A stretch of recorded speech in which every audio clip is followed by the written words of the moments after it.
Hello and welcome to episode 16 of the Power of Practice podcast. How committed are you to your problems?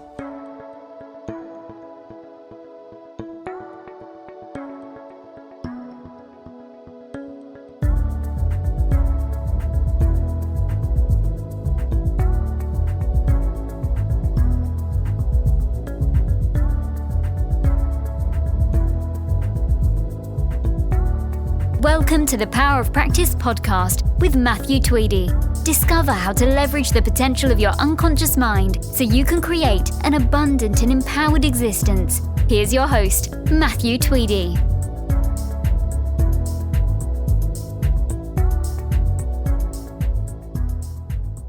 Hello and welcome back, and thanks for joining me. Today, it's a thought-provoking topic because the title is How Committed Are You to Your Problems? I know. How could I be speaking of this? That's an interesting question, is it not? How committed are you to your problems? Now, what do I mean by that? Well, no matter what we do in life as a human, due to the way that we're wired and our unconscious minds work, there's always a perceived gain to anything we do.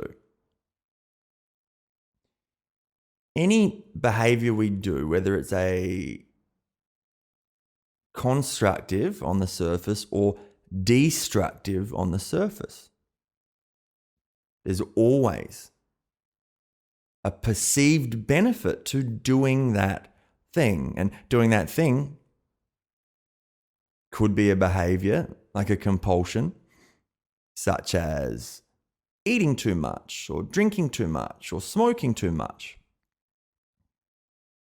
Or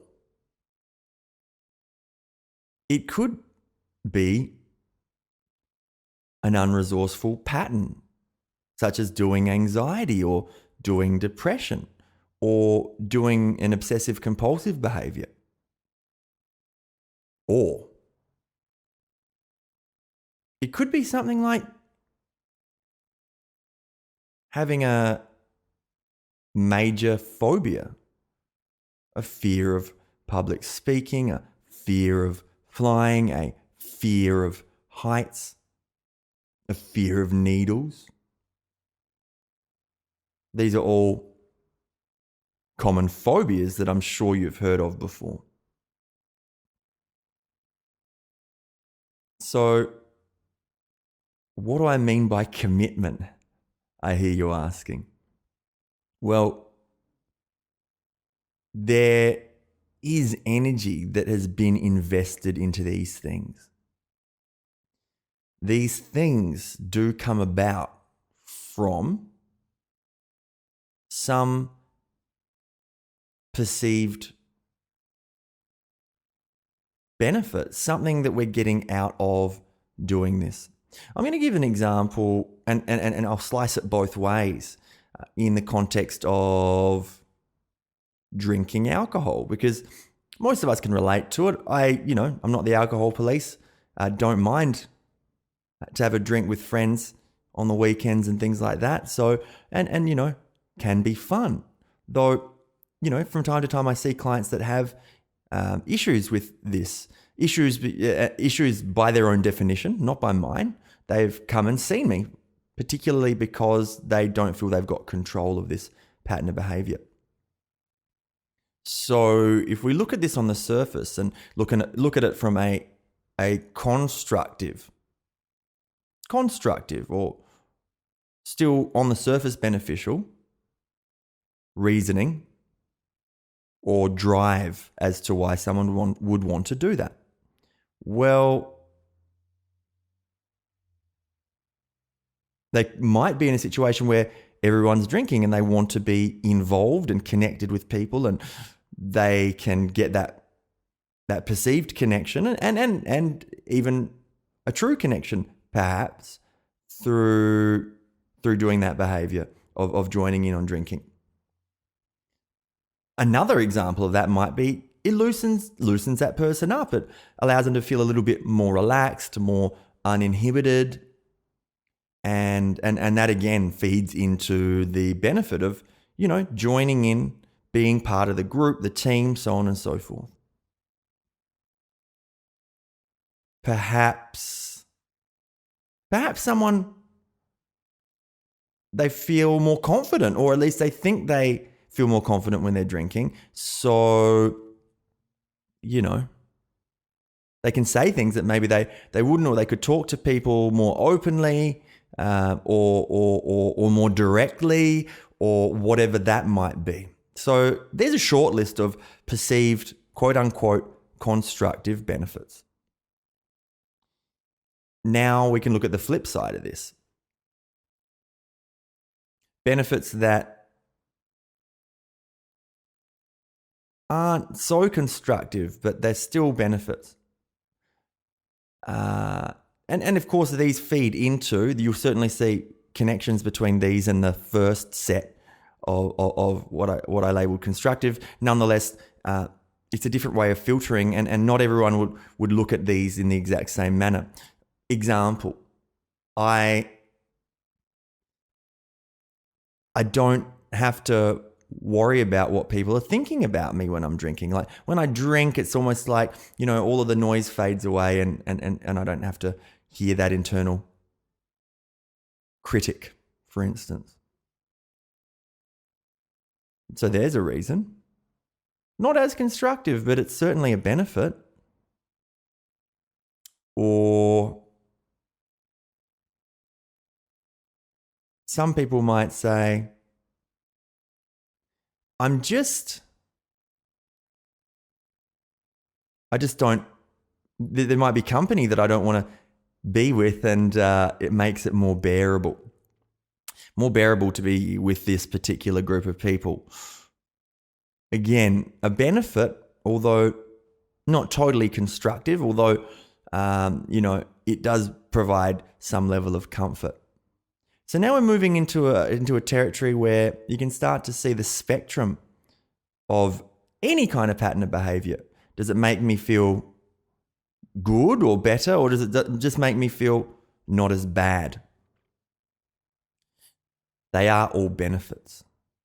And as we feed energy into a pattern of behavior like this and do it time and time again, there's a level of commitment that we actually build with an unresourceful pattern of behavior. Can you think of any aspects or behaviors or lack of resources in your life in a specific context that you've maybe fed a lot of energy into? And I'll let you off the hook, because up until this point, perhaps you didn't know that you were putting energy into it and actually investing in it. Because your unconscious mind's highest program is to protect you, and also it's a pattern recognition system that doesn't like abrupt change. So seems to often like to take on things that are similar to what's already installed on the hard drive. But again, the question, how committed are you to your problems? I can certainly relate to it. There's been, patterns of behavior in my past that I definitely was committed to, and there was a perceived gain, It could be anything. I think a perceived gain I can share with you all would be when I was younger, 14 or so. I had chronic IBS. I was highly anxious, wasn't very happy at school. So the interesting thing about IBS in that situation It's an anxiety. In case you weren't aware, IBS is an anxiety disorder. And when you resolve anxiety, IBS certainly can be resolved. But when I was in class and I was unhappy and I was feeling miserable and maybe feeling judged or whatever it was, I had my body-mind had developed a way to get me out of situations I didn't want to be in. It wasn't comfortable, it wasn't pleasant, but boy, oh boy, did it get me out of there. So I know this is an interesting example, but I think it paints a picture. Because any problem we've got has a perceived benefit, but it's kind of like a seesaw, or more to the point, scales. There's a tipping point for different people at different times. If you are at that point